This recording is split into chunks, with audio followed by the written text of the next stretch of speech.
Selamat pagi, shalom, kekasih-kekasih Tuhan. Renungan singkat firman Tuhan pada pagi hari ini adalah bersukacitalah senantiasa di dalam Tuhan. Surat Filipi pasal 4 ayat yang keempat sebagai berikut. Bersukacitalah senantiasa dalam Tuhan. Sekali lagi kukatakan bersukacitalah. Inilah tema dari surat Filipi. Rasul Paulus menuliskan surat Filipi ini pada waktu umurnya kira-kira 60 tahun. 6 tahun sebelum dia dihukum mati sebagai martir. Ketika itu dia dipenjarakan di kota Roma. Walaupun dia berada di rumah kontraannya sendiri.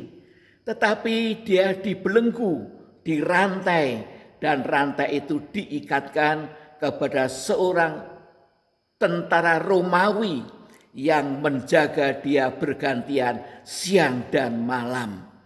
Rasul Paulus dalam keadaan penderitaan, tetapi dia tidak pernah kehilangan sukacitanya. Puji Tuhan, dan apa yang dia tuliskan dalam surat Filipi ini bukanlah teori, tetapi dia telah mengalaminya dengan heran dan ajaib. Sukacita yang dimaksudkan oleh Rasul Paulus bukan sukacita yang bisa dialami oleh setiap manusia, tetapi sukacita ini adalah hasil dari buah Roh Kudus. Ya, oleh sebab itu kita harus dipenuhkan dengan Roh Kudus, dimetrekkan dengan Roh Kudus supaya kita tetap dalam Tuhan, dan buah roh itu menghasilkan sukacita. Dalam surat Galati pasal yang ke-5 ayat yang ke-22 di sana mengatakan, tetapi buah roh ialah kasih, sukacita, damai sejahtera, kesabaran, kemurahan, kebaikan, kesetiaan, kelemah lembutan, dan penguasaan diri.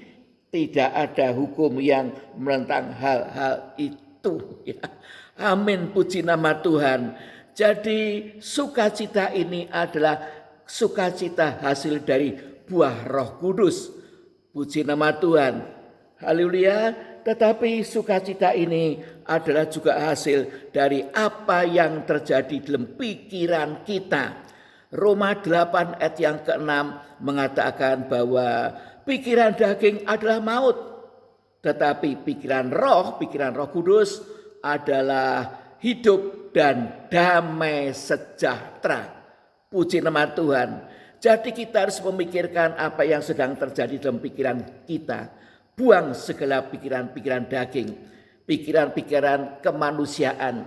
Tetapi terimalah pikiran Roh Kudus dipenuhkan dalam diri kita, dimetrekkan, yaitu dengan tujuan agar kita ini memiliki pikiran Roh Kudus yang adalah hidup.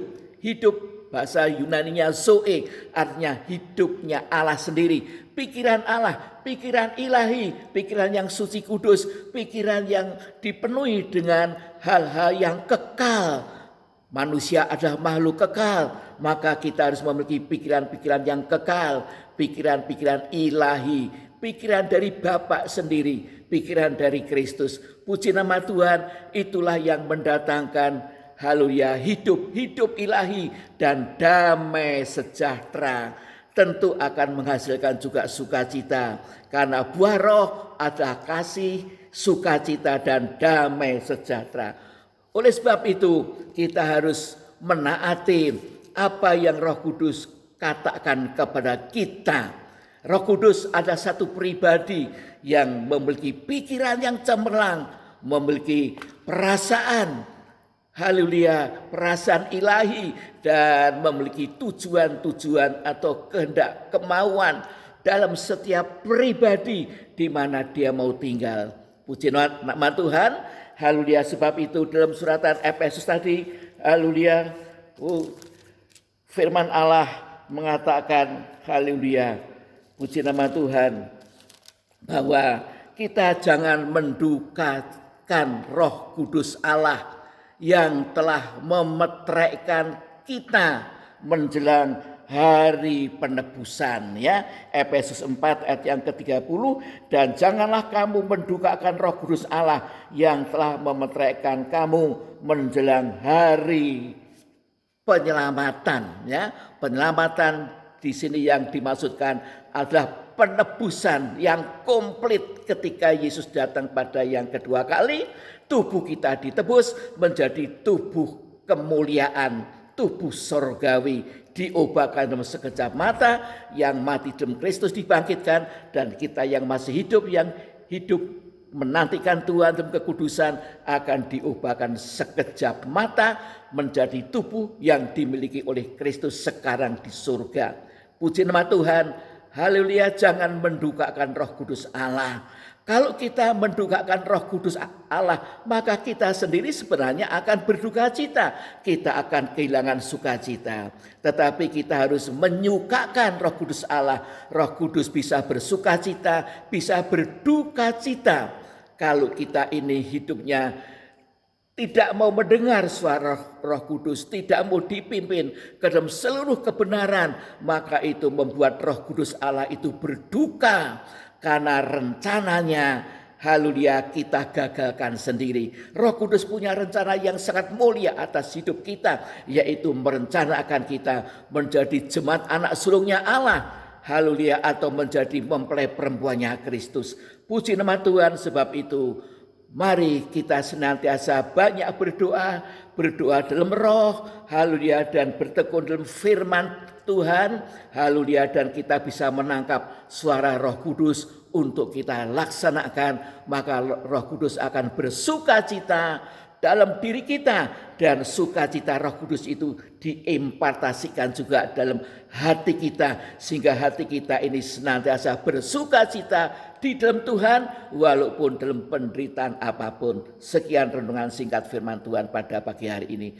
Mari kita berdoa. Bapa yang di surga, haleluya, terima kasih ya Bapa, di dalam suka atau duka ada rancangan Allah yang mulia buat kami sekalian. Oh haleluya, sebab memang hidup kami di dunia ini mengalami pengolahan, berbagai macam bentuk pencobaan dan penderitaan. Tapi semuanya itu ada maksud Tuhan untuk memperbarui manusia batiniah kami ya Tuhan. Supaya manusia batiniah kami ini makin selaras dengan rancangan Allah, yaitu dibentuk menjadi sama serupa dengan Kristus. Haleluya, sehingga dalam kekekalan kami memiliki kemuliaan dan bisa hidup paling dekat dengan tahta Allah. Terima kasih Bapak, Engkau tolong kami sekalian supaya kami bertekun dalam firman Tuhan, sebab Roh Kudus dikaruniakan kepada kami memang untuk menuntun kami ke dalam seluruh kebenaran firman. Terima kasih Bapak, terima kasih Tuhan. Engkau juga melawat seluruh keluarga kami, supaya keluarga kami semua boleh mengenal Kristus, diselamatkan, haleluya, dan keluarga yang penuh dengan sukacita buah Roh Kudus. Terima kasih Tuhan. Dalam nama Tuhan Yesus hamba berdoa dan mengucapkan syukur. Amin. Terima kasih untuk perhatian Bapak Ibu Saudara sekalian. Tuhan Yesus senantiasa memberkati.